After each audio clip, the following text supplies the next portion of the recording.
Assalamualaikum warahmatullahi wabarakatuh. Ya, terima kasih ada Pak Muhammad selaku dosen pengampu. Alhamdulillah dalam rangka TS saat ini saya berusaha untuk presentasi tentang RPL untuk diagram konteks.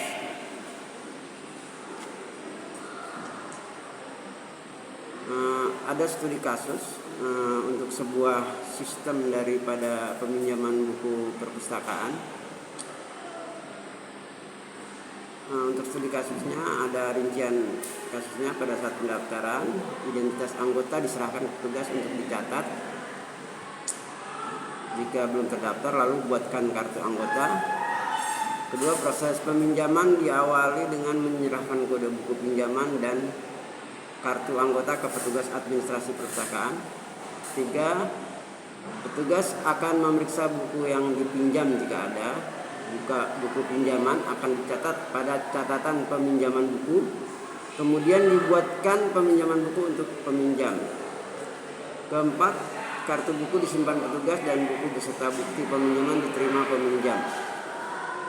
Sistem ini harus dapat menghasilkan laporan peminjaman untuk pimpinan dan daftar pengeluaran buku untuk bagian pengadaan. Buku-buku yang tersedia diperoleh dari bagian pengadaan. Baiklah, kita akan melakukan langkah-langkah. Pertama, identifikasi daripada entitas-entitas tersebut. Pertama, di dalam simbol DFD itu terdiri dari beberapa hal ya. Pertama adalah external entity atau terminator, merupakan satuan di lingkungan luar sistem yang bisa berupa orang, organisasi, atau sistem lainnya yang bisa memberikan input ataupun menerima output dari luar sistem.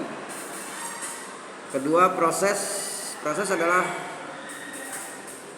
suatu kegiatan atau kerja yang dilakukan oleh orang, mesin, atau komputer. Proses berfungsi untuk mengolah arus data yang masuk ke dalamnya atau input, kemudian dari proses itu juga menghasilkan arus data atau output. Untuk selanjutnya, pemberian nomor proses adalah untuk memperjelas sistematika sehingga tidak menjadi masalah untuk nomor prosesnya. Penomoran ini dimaksudkan untuk identifikasi dan memudahkan penurunannya kepada level yang lebih rendah. Untuk penggambaran proses, sebaiknya ukuran dan bentuk lingkarannya tetap sama karena khawatir menimbulkan kesan lingkaran besar memproses sesuatu yang besar juga. Selanjutnya, data store, dia dilambangkan dengan garis panah. Simpanan data itu dapat berupa file database pada komputer, arsip, atau catatan manual, kotak data, tabel acuan, atau agenda buku. Arus data ini mengalir di antara proses, simpanan data, dan terminator. Arus data ini menunjukkan arus dari data yang bisa berupa masukan untuk sistem atau hasil proses suatu sistem. Baik, untuk selanjutnya akan ke tahapan berikutnya. Tahapan pembuatan di FD ya. Di sini tampil di layar. Untuk pertama, sebelum kita membuat DFD level 0, kita harus membuat tahapan diagram konteks dulu. Diagram konteks itu adalah diagram yang digunakan untuk menggambar sistem secara global.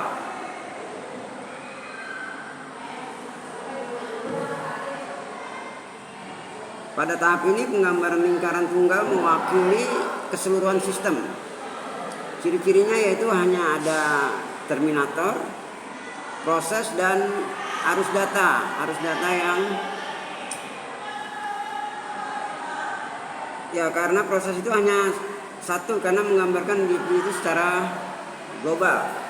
Baik di sini ada terminator, anggota perpustakaan, pimpinan perpustakaan, admin, dan bagian pengadaan, di mana arus datanya dari anggota ke prosesnya, yaitu form pendaftaran, daftar kode buku yang dipinjam, input kartu anggota akan menghasilkan kartu anggota, bukti peminjaman buku, dan daftar buku yang dipinjam.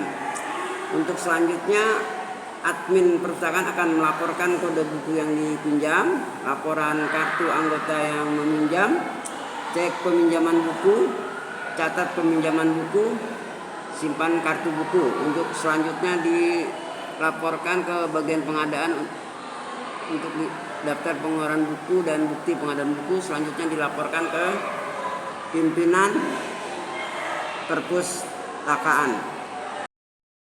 Baik, untuk selanjutnya kita akan dari diagram konteks ini kita akan berlanjut ke diagram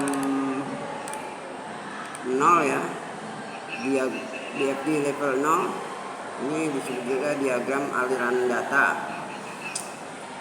Di sini sudah, ini untuk menggambarkan tahapan-tahapan proses. Diagram 0 ini digunakan untuk menggambarkan tahapan-tahapan proses yang ada pada diagram konteks.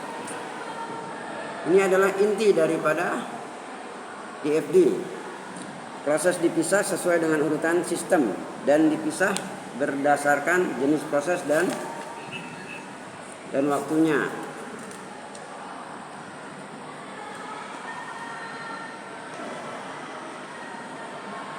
Bentuk fisik dari ini terdiri dari anggota perpustakaan. Untuk level 1.0-nya pertama adalah form pendaftaran. Akan keluar kartu anggota. Selanjutnya anggota sudah bisa meminjam buku.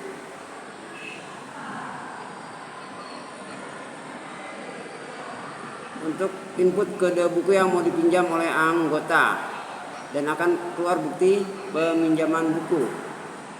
Selanjutnya untuk arus datanya menuju ke 30, arus datanya input kartu anggota, akan keluar daftar buku yang dipinjam. Admin perpustakaan akan melaporkan peminjaman untuk dilaporkan ke bagian pengadaan.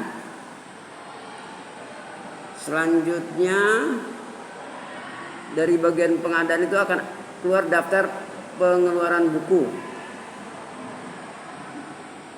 Selanjutnya akan ada bukti pengadaan buku yang selanjutnya dilaporkan kepada pimpinan perpustakaan. Demikianlah untuk presentasinya yang bisa saya lakukan sesuai dengan kemampuan literasi saya saat ini. Ya, terima kasih.